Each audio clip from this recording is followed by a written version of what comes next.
Hello everybody and welcome back. Thank you very much for joining me. Wood knocking, stone clacking and chimp-like creatures in the woods. Now I'm often asked about wood knocking and whether it's worth trying it or not. Now the simple answer is, I'm unsure. Some people swear by it, others avoid it at all costs. Honestly, I think it's something the individual has to decide for themselves. When it comes to investigating or trying to form a relationship or attract something out or to announce your presence, it has to be you who decides that. Whatever works for you is what you should do. Now there are many reports of strange wood knocking or stone clacking or trees snapping and breaking. I often hear one very loud knock as I enter an area, and I wonder if that is a warning to anyone around that a human has stepped into the wood. So I stopped knocking a long time ago for that reason. However, that does not mean I'm suggesting you should change your technique, as what works for you is what's important. There must be a reason for this habit, as it is heard so often by people who cannot always locate the knocker. There is also a very handy clap technique that is used by many of the world's indigenous tribes that could be what we mistake for wood knocking. You kind of cup your hands in front of your mouth, make an O with your mouth and cup your hands in front of your mouth, and you kind of together, and it's really strange. Obviously I can't do it because my hands are really sore, but if you've got gloves on it makes an even louder noise again, and it makes a noise that carries quite far, and you don't need to use a stick or expose yourself hitting a tree or carrying one round with you. And it is one of the theories that's behind wood knocking. There's also this clacking noise that's mentioned, this stone clacking or mouth clacking kind of noise. And there was a witness at Colewood Wood, September 2016, and this report came into Jason Parsons of BBR, and he said, I've been picking my walks carefully over the past few weeks, and today I decided to go into my local woods, which were approximately 1 mile away from home. It was around 7 p.m. when I set off, and as soon as we got there, we, being me and my daughter, we decided to walk off the beaten path, which we would not normally do. We walked about a quarter of a mile in, and I started to see shelters made against trees with branches, lots of leaning sticks and twigs. And at this point, sunset would have been about 7:45, so it was already starting to get dimser, so kind of dusk or twilight. I'm stood looking at these branches and sticks. Something had gone to a lot of trouble to pull branches big enough to make these structures that I think a couple of men may have struggled with without a machine. And there were no marks on the ground to suggest how they'd gotten here. It just did not make sense at all. We left the area and we continued for about half a mile, pushing further in. And there I find another branch or stick shelter. I presume it's for cover, but this one was made much lower to the ground. Now, it wasn't a bushcraft, a survival shelter. I'm familiar with those. This is very different and almost blended into its surroundings. At this point, we were following an animal trail, and as we got further into woods, the track started to get thinner and a little more overgrown with plants and shrubs and ground cover. So I decided to try a couple of wood knocks. But when I did them, nothing replied. So we carry on walking, and in between the trees, where it's clear people don't walk, I find this weird stick standing up straight. And it stood vertically in the soil between the leaves. It's like all the bark had been peeled off, and it had been kind of rubbed smooth. The texture was so smooth, and it felt like it had been held or handled for some time. My dog kept sniffing around it, very intrigued. It was upright and it looked like a wizard's staff or a walking stick or something. So we move around about 80 metres further up the path, and it's at this point that it begins to feel creepy. Just suddenly, out of nowhere for some reason, we are both spooked. I did a wood knock again, but nothing, and we just stood there in silence. Then we could hear birds fluttering in the trees above us as if someone was moving off. Then total silence again. Nothing. No singing. No sound at all. It's getting late now and the light's fading fast. So with my torch in my right hand, we continue about another 50 metres or so. Then to our right, I estimate about 70 metres away, snick goes a stick as it's been stood upon. We stand completely still in silence. We were clearly where people don't walk very often at all, not really knowing what to do. Nobody really should be in here with us. We find a big green bush to our left that's kind of looked like something had been laying down in it, almost bedded down. And at this point, it started to feel really strange. My Patterdale Terrier's ears pricked up and the dog was looking intently into the dense woods. Right, we had enough at this point and we turned back and we walked fast in the direction we'd come from. As we were halfway back, snick goes another stick. But still around 50 or 60 metres away, I'd say. As we're walking, I'm flicking my torch in the woods and I turn round looking in all directions, but I could see nothing. We start to walk faster to the car, which is now less than 5 minutes away, because I'd parked it in the Woodland car park. We have to use a big dirt gorge to climb down one side and then make it up the other. I'm stood at the top of this gorge, looking back the way we'd come, and I'm shining the torch back and forth, and I couldn't see anything. Nothing but silence and complete blackness. I set off again a little faster down the hill and back to the car. My daughter is first in the car and she locks the door and she locks the one behind her. My Patterdale Terrier is at my side and we get closer to the car. I'm still in the woods for a few metres when snick goes another stick to my left. This time it's only 25-30 metres away. So it's clearly getting closer. The dog goes mental at this point and lets off a warning growl, something she doesn't do very often at all. The growl worried me as it was low, something I've only ever heard from her once before when a pit bull went for her. She backed off and stood behind me, which she never does. She's a really loyal dog and she would take the lead and stand out in front and defend me. But that night it was the other way around. She pauses and sniffs the air again, over and over, and this just gets her back to growling in a millisecond. Suddenly, I get a whiff of something horrible. By this point, my pulse is racing. The smell was strange, kind of like musty, damp, woody smell, but with the added whiff of an animal. At this point, I jumped in the car. The dog was in faster than me. I reversed and I span the car around and pointed the lights on the trees. But even lit up, it was just too thick to see anything in there. I am not sure what the hell was out there. But my dog doesn't ever freak out on woodland walks, ever. The woods are literally on my doorstep. I've been up there loads of times as a kid and throughout the years growing up. I'm almost 40 now and I'm only just learning how to track these things and what sign to look for. But never have I ventured off the beaten path before. I've always stuck to the track. I didn't realise off track just how dense and thick the woods can be, but I can now see that. But living in a valley of 18,000 people, I've never heard anyone talk about anything up there. When half-eaten sheep and lambs disappear or animals with mutilated carcasses were found, which happens a lot, it's always put down to the beast of Bodmin. Stracher, strange wood knocks, screams and tree breaks. And it's 2018 this happened in. He says, I would like to inform you all of a sighting I had in Stracher in Argyll in Scotland. I was out riding on my mountain bike on the mountain bike trail when I started feeling a little weird. I can't really describe the feeling, to be honest.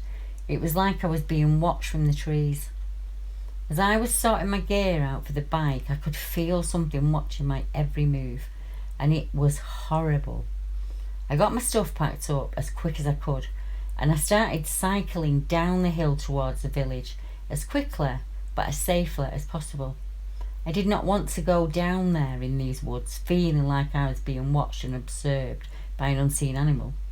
As I was heading down the hill, I heard a high-pitched howl, followed by wood knocks coming from the bottom of the hill, where I was quickly rushing down to. I have to keep going through that way. There is no way of going back. So I carry on down the hill to find a tree pushed over the path, blocking the path. I grabbed the bike and scrambled over it and rode out. Thankfully, after that, I never heard anything else. Now, also in 2018, we have Dalmally strangeness, rock clacking, tree knocking, and crazy drivers. My name's Paul, and I recently came across your website regarding strange phenomena and large hairy creatures sighted around the British Isles. And having read some of the accounts, I felt I wanted to share a peculiar experience I had whilst on holiday in a valley situated 3 miles eastward from Dalmally in Scotland. My mother and I joined my brother and his son and their crossbreed terrier called Max for a very secluded 1-week family holiday in an isolated cottage. Now, the cottage was situated between the hills on either side of us in a narrow valley, and it was earlier this year, 2018. Now, the valley was covered in dense woodland, mostly on one side, and on the south side the hills were barren, and a narrow road ran through the vale for approximately 11 miles before joining the main thoroughfare in the direction of Fort William. A river also ran along the foot of the hills on the south side. Now, one observation was the fact that this valley was very eerily quiet, and I did notice that there were no birds singing in the daytime, which I thought was very strange. I was also very conscious of the isolation of the cottage, and I sensed that the area had an uncanny feeling about it, despite the fact that people could be seen cycling or walking or driving by on occasion through this valley at various times during our stay there. It just felt very eerie. The silence of the area was such that you could hear the sound of the river flowing, accompanied by the occasional bleating of a sheep dotted along the southern slope. Now, my strange encounter begins with me walking Max the dog along the road heading westerly away from the cottage with the river to my left, which could be seen and heard. It was a hot sunny day and it was clear, crisp, sky was blue, and as we walked you could see the hills in the distance towards Fort William, and this was very picturesque to see. After I'd walked about 2 miles, the road began to dip downwards and the river to my left began to divide in places, and part of the river came even closer to the roadside, where there were trees banked along the left side and a heavily wooded hillside to my right. So I began to walk down the road, and prior to this point the wooded hillside had been separated from the road in places by this marshy looking field on the north side of the valley.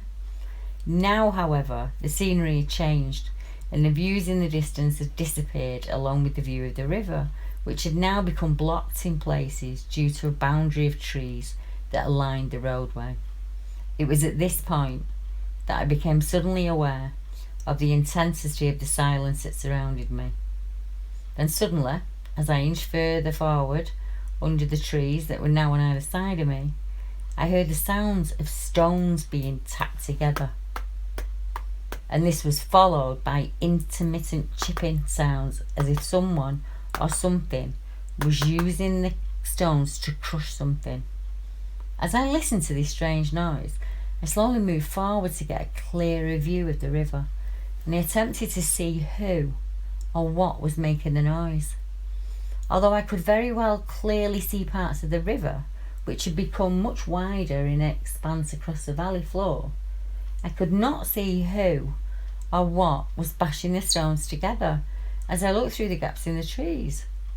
I was able to observe that the riverbed at this point was very stony, and across the river I could clearly see a pile of stones on the opposite bank of the river that had been manually stacked up to about 3 feet high. I could still hear the chipping or bashing of the stones that seemed to be coming from the other side of the river, only about 400 to 500 yards away. Suddenly, I became very afraid for some unknown reason, as I was unable to explain what the nature of this bizarre incident was. I decided that it might be unsafe to proceed, so I turned back and headed back the way I'd come. I could still hear the noise of stones being smashed together as they moved away. Now the area began to open up again to the meadows on either side, and the sound I heard earlier began to lessen. I'd gone about a quarter of a mile when all of a sudden, from the dense woodland of pine trees now on my left, I heard a loud knocking sound. This time it was a sound of wood being bashed against a tree. Suddenly startled, I stopped and I looked and I stared into the woods to see if I could see who or what had made the noise. But I could not see into the darkness of the tree line that was approximately about 200 yards away from where I was stood. Suddenly, I was disturbed by a second loud knock from the same section of woods, which made me jump with fright. I then spoke in a loud, shaky voice that whoever you are making that noise, I intend you no harm, and I hope to receive no harm from you. I saw nothing, and the noise did not occur again. So I began to walk back to the cottage. Along the way, I was passed by a big four-track vehicle being driven by a female. And as I stepped into the verge on my right, the driver suddenly veered her vehicle directly at me. She was forced me right onto the verge and narrowly missed me by a few inches. Now this incident made me respond angrily at the driver, and I raised my fingers in a gesture as she drove on into the distance, from where I heard the bashing of the stones at the point where the road went downhill. On my return to the cottage, I relayed this to my family about what had happened. I felt that the sounds I heard were the type of noises consistent with the behaviour of Bigfoot, and I informed my family to be careful when out and about on their own, as I believe the solitude of this valley to be very conducive to Bigfoot activity. This may also explain the eerie silence that I felt from the first day I entered this valley, and the lack of birdsong, etc. Thank you for listening to my story, and I hope that others will be encouraged to share their experience, no matter how trivial it may seem to them at the time. Thank you, Paul from Hampshire. Now we go to the Barnwood's Hairy Creature, 2013. I live in Spalding, Lincolnshire, and around 5:30 p.m. I went to walk my dog at Barnwoods. It was a cold night with a bit of rain just starting, and I got there, so when I got there there just weren't many people around. It was a miserable night. I went up to the lake area where there was a bench to rest before I moved on. But I know Bourne has its fair share of cat sightings, so I was always on the lookout because I love the cryptid side of the UK. I was hoping I'd see a big cat or a cat print. I sat there for a long time, and finally I just decided to go and have a look around the trees back there. As I walked away from the bench, I could hear what sounded like two rocks being smashed together in the near woods behind me. It was a clacking noise, so I assumed some kids were mucking about. So I thought, oh, it's time to leave. But on the way back to the car, I realised something was following me. There was something keeping up with me in the trees to the side of me. I was being followed by someone making grunts, and it sounded like they were coughing and spitting. I don't think they were trying to be stealthy. I think I was supposed to hear it. So I turned around and I could not believe what I saw. There was a creature watching me from within the trees. It had reddish coloured hair all over its body, and it was about 4.5 feet tall, but it was hunched over, not standing fully upright.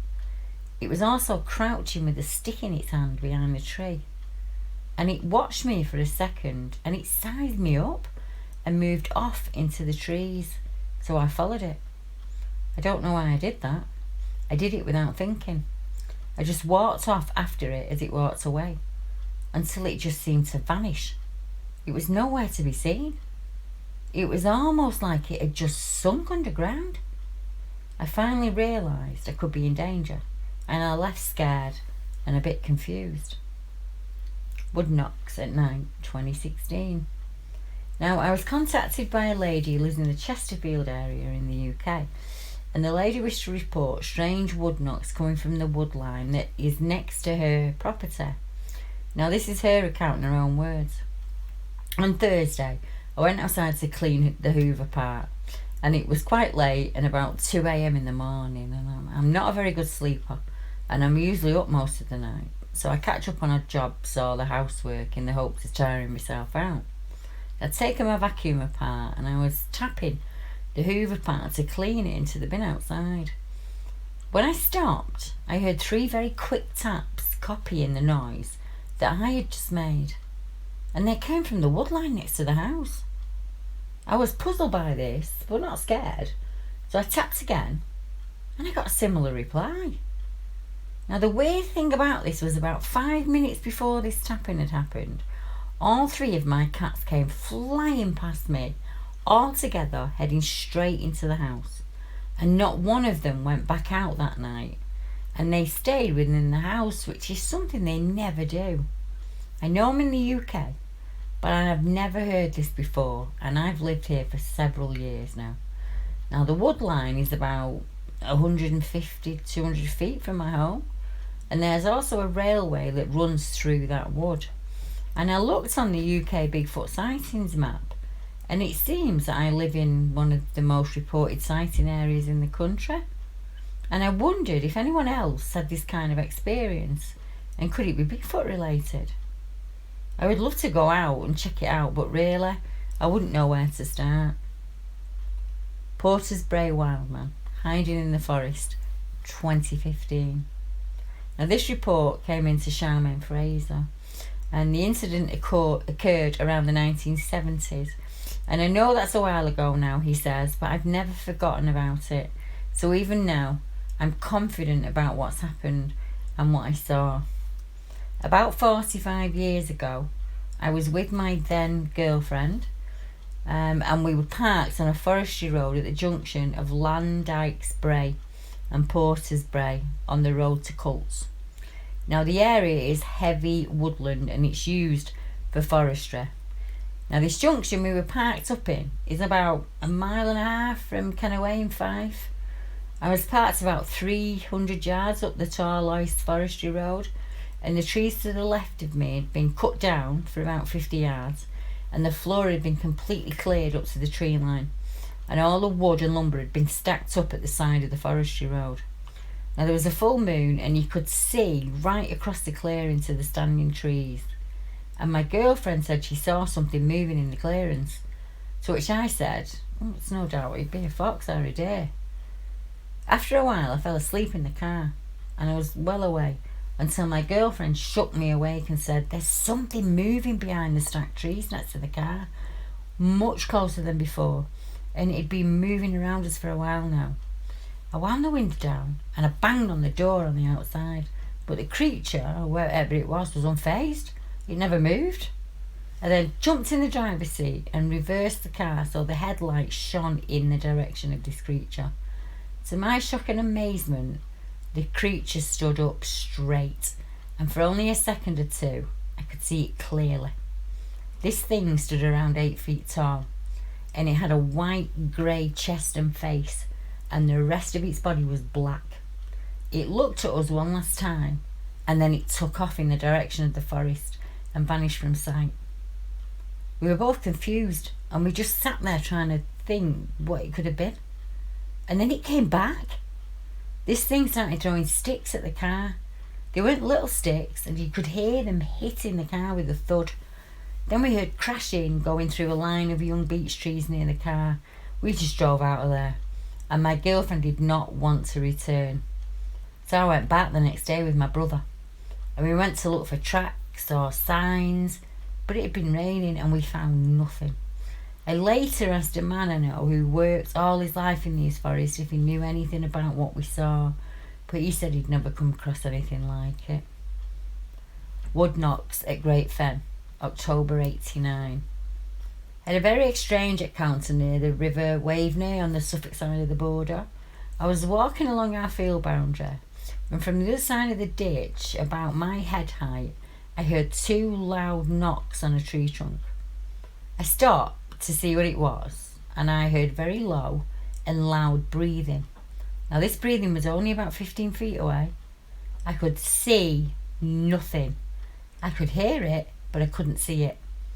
I checked for anything rubbing together or knocking together, but it was a dull, windless day. This knocking went on for about a minute, And when I couldn't explain it, I became unnerved. I don't know why, and I walked away. As I said, it happened in October. It was about 2 p.m, 89. Until I learnt about woodknocking, it never made any sense to me, that incident. I mean, can they render the person unable to see them, perhaps?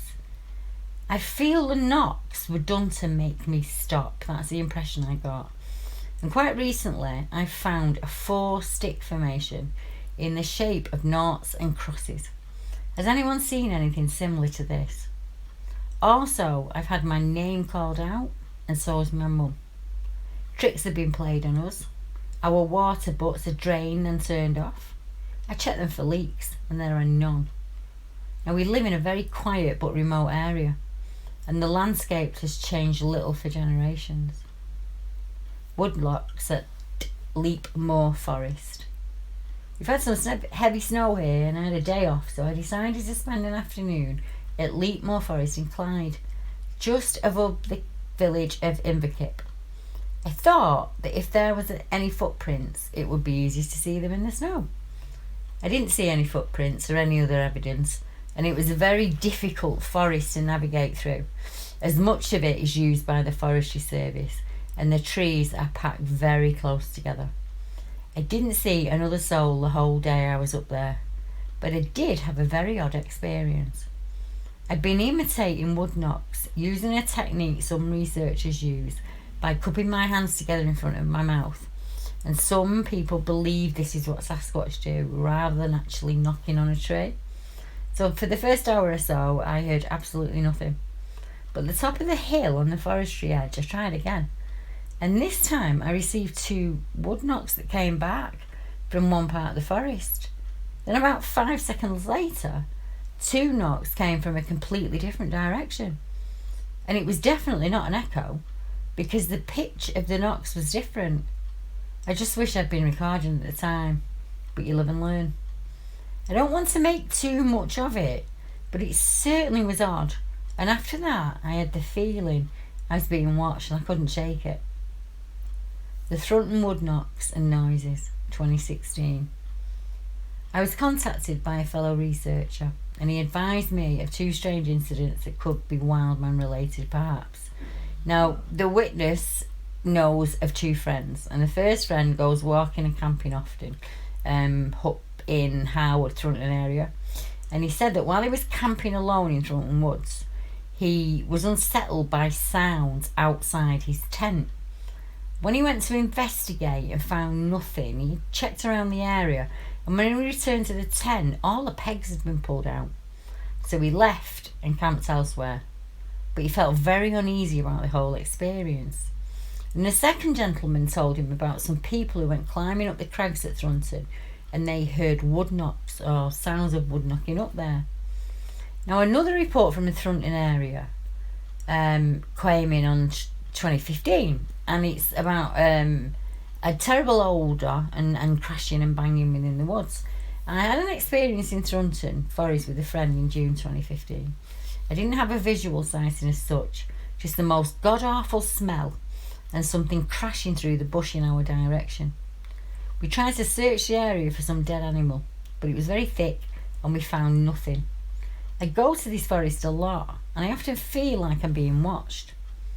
On the 28th of June, myself and a friend from Australia travelled to Thornton so I could show him the caves on the crags. We followed the red trail to where it splits, and we joined the trail on the north side, the trail that leads up to the old part of the woods. About 50 yards onto the trail, there was some crashing going on in the bushes, which is very thick there, and then a truly disgusting smell appeared on the breeze. It was kind of like body odour mixed with wet dog, but it was also quite murky, but worse. We both stepped into the bush, split up, and went in 2 routes to see if there was a dead animal. There was not any to be seen, and no visual source to smell. We were both puzzled, and then we hear more heavy crashing moving away from us, and the stink faded along with that crashing noise.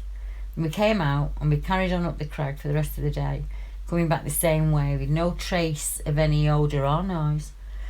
I'm up at Thornton Forest a lot, and sometimes you definitely know something is watching you. The Harwood farm figure. Now, many of you know Fell Wanderer, and it was Fell Wanderer who sent this report over to me a number of years ago now.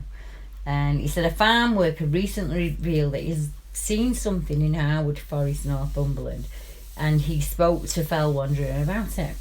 And Fell Wanderer asked him, have you ever seen anything unusual up here? And the farmer says, not through the day, but there was one night and it was dusk, and I was checking the livestock, and there was a very tall figure walking across the field, but I did not think anything of it until I got home, and I thought it was way too big to be a person, and I've never seen it again. I got home and I thought it was just way too big. It stayed on my mind. I've never seen it again since, though. It is a very interesting place up here, but it can be eerie. I don't know what you think of the forest over there, but it was very strange, all those logs and sticks arranged like that sticking up in the air. That could just not happen with the wind, because I've never seen any other woodlands like that, and it would have to be something very strong to stick a log in the ground like that vertically. And what about all the dead animals that I found in there? That's very strange. I saw the tall figure on the farm, and as I said, it was about 7 feet tall, and Harwood Forest is not far from our land. Fell Wanderer said, I've camped in the forest a few times on my own, and I've heard strange sounds and wood knocks and breaks happening in the early hours of the morning when there's no wind and no one around for miles. Who could be clowning around out there? I've seen possible prints. I've recorded wood knocks that got responses to my tree knocking. I've seen trees snapped in an unusual way, even snapped in the shape of the letter W. I found sheepskins and wool remains up in a tree, and what looked like a sheep had been sheared on the edge of the forest. There was loose wool was also found further in, as if the sheep had been dragged across the forest floor. One guy told me while camping in Upper Coquetdale, I don't know how to say that, he had a titanium kettle crushed when there was no cattle in the field.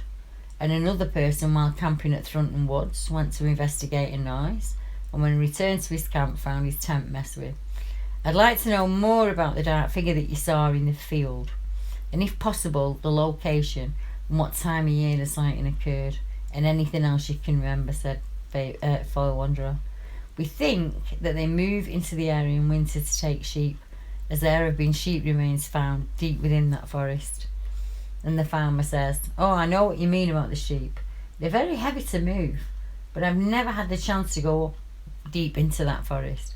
At the farm here, we've had chickens and sheep and tools and corn go missing. And just on Saturday, I had a hammer thrown at me when I was in the shed, and this was about midnight. It was when I was checking the lambs. Lots of strange things happen around this farm and on this land. And now we go over to Ireland. A couple see Bigfoot in Ballybowl in Northern Ireland, 1998. 2 people saw an ape-like creature in a small wooded area of Northern Ireland. Caroline Breen, a 53-year-old woman who works as a pet sitter in Glenware, said she and her husband were walking some of the local dogs in Ballybowl Forest when the alleged creature was seen. And Mrs Breen stated, we were walking the dogs, and as we approached a small patch of dead trees, we caught sight of something crouched behind the bushes, she explains. We thought at first it was a human hiding there trying to stay unseen, but as it raised its head in the air, we saw it clearly. The dogs got agitated, she said. Mrs Breen says her husband walked towards the creature and then it began growling at him. I told him to step back, but he ignored me. He thought it was a chimpanzee or something. He got closer to it, and when he was within 15 feet or so, it reared up on its legs. It was very tall, and it was carrying a big stick. The creature then reportedly smashed the stick against a tree a number of times, and then took off at high speed. Mrs Breen says the ordeal lasted about 4 minutes. It ran so fast through those trees, like it had done so 1,000 times. The creature was described as having a chimpanzee-like face, but with a much broader nose, and it was covered in dark black fur. Breen recalls the animal being approximately around about 8 feet tall. I don't know if this was a Bigfoot, My husband didn't think we got those type of things in Ireland, she said. And Mrs Breen, who had previously laughed at other stories from the woods her mother had told her in the past, says she now knows there is a weird ape roaming the woods of the British Isles because she's seen it. So as I said in the beginning, it's really up to you whether you knock on wood when you're out and about or whether you stay stealthy and silent. You knock, you may get a reply, or you may get chased from the woods. Each person is as individual as the thing that they are seeking. Trust your gut and follow the subtle hints your body will give you. In each of these cases, the people felt watched or unnerved, or as if something was kind of stalking them within the woods. If you're worried about a situation like that, back off slowly and move back the way you've come. And just be careful out there. We're in dark places sometimes where a simple mechanical injury like a slip or a fall could be disastrous for some of us. So just think about what you're doing when you're out there. And I would suggest that if you see a creature in the woods, you don't follow in after it. Just watch it from afar and let it go about its day. I think that was probably the best thing that you could do. But you know, that's me being flippant. On a serious note, we do need to watch what we're doing when we're out there. There are lots of dangers out there, not just from, you know, cryptids. There are times when you're out and you're so excited about things that you find that you forget about your surroundings and where you are, and it can go dark on you really quick. So it's just a simple thing. Carry a torch in your pocket, even if you go out at 4 o'clock. Stick a torch in your pocket just to be on the safe side and take a bit of extra water. But, you know, I'm not your mum. You've had enough nagging off me for today. So I hope you've enjoyed the videos. Please let me know if the audio is better on this one, because I'm about 4 apps in and I'm hoping to find the best one. But new microphones come now, so I am living in hope that we are A-okay. So let me know in the comments, please, if you don't mind. So until next time, thank you all very much. Good night.